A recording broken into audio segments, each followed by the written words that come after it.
वो drug peddler का जो बिग बॉस है, बिग बॉस बॉलीवुड के अंदर ही है। जी हाँ, राहिल जो ड्रग पेडलर है, जिसको एनसीबी नारकोटिक्स कंट्रोल ब्यूरो ने गिरफ्त में लिया है। मैं बताना चाहता हूं, इस वक्त मैं रोहन राय के गैलेक्सी अपार्टमेंट में मौजूद हूं। ये वही रोहन राय है जो 3 महीने से गुमशुदा है। इसको पकड़ने की कोशिश की जा रही है। मेरे साथ सोहेल, विकास, शिखा जुड़ी हुई है। विकास के पास आना चाहता हूं। विकास, बिग बॉस ड्रग्स का जो राहिल का दोस्त है, वो विकास बॉलीवुड के अंदर ही है।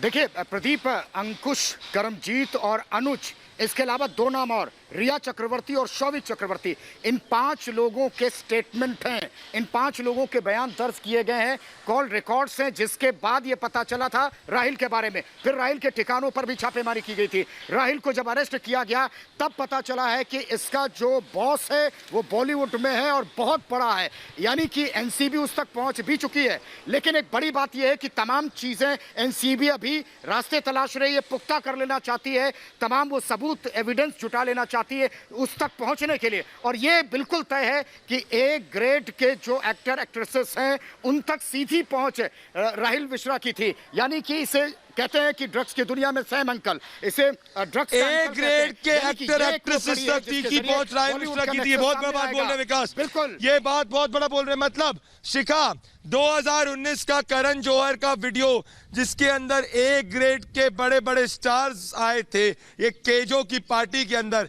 तो क्या राहुल के तार केजो की पार्टी में से भी जुड़ सकते हैं? शिखा। बिल्कुल प्रदीप, आप ठीक कह रहे हैं। कल मैं एनसीबी से वहां से अपडेट्स दे रही थी, तो वहां पर जो एनसीबी के लॉयर थे उनसे हमने बात की थी। किस तरीके से उन्होंने बताया कि राहिल के तार जो हैं वो बॉलीवुड के ए लिस्टर से भी जुड़े हो सकते हैं, लेकिन इनडायरेक्ट वे में किसी के थ्रू जुड़े हुए हैं। तो ये बहुत बड़ी बात है। लेकिन वो लोग कौन है जिनसे जुड़े हुए हैं राहिल के तार? इसीलिए राहिल को एनसीबी पूरी तरीके से इंपॉर्टेंट और बहुत ही महत्वपूर्ण कड़ी मान के चल रही है और लगातार उससे पूछताछ की जा रही है। 23 सितंबर तक उसको जुडिशियल कस्टडी में भेज दिया गया है। तो देखिए, उससे लगातार पूछताछ की जाएगी कि कैसे उनके तार जुड़े हुए। रिया चक्रवर्ती से भी राहिल के तार जुड़े हुए थे, ये भी उन्होंने बताया। उन्होंने ये भी बताया कि शौविक चक्रवर्ती से उनका कोई कनेक्शन नहीं है, लेकिन राहिल का बॉलीवुड से जो कनेक्शन है ये बहुत बड़ी बात है। प्रदीप की किस तरीके से जो बॉलीवुड के ए लिस्टर्स हैं, राहिल का बॉलीवुड से कनेक्शन बहुत बड़ी बात है। मतलब साफ है कि रिया चक्रवर्ती की जो ड्रग पेडलिंग थी दोस्तों, रिया की जो ड्रग पेडलिंग थी वो बॉलीवुड के साथ चलती थी। विकास, रिया की जो ड्रग पेडलिंग थी वो पूरे बॉलीवुड के साथ चलती थी और शायद इसीलिए विकास पूरा का पूरा बॉलीवुड सुशांत के मर्डर पे शांत था, क्योंकि उनकी अपनी रिया चक्रवर्ती जो थी जो ड्रग इनको सप्लाई करती थी।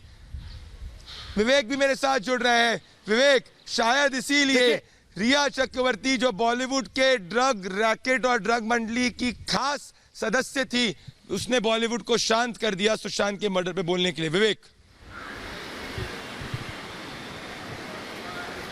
बिल्कुल, और ये मंडली, इसी मंडली पर शिकंजा कसने की तैयारी है। प्रदीप, आप देखेंगे तो एनसीबी ने लगातार कार्रवाई की है, 20 से ज्यादा गिरफ्तारी, जिसमें रिया चक्रवर्ती और शौविक चक्रवर्ती भी हैं।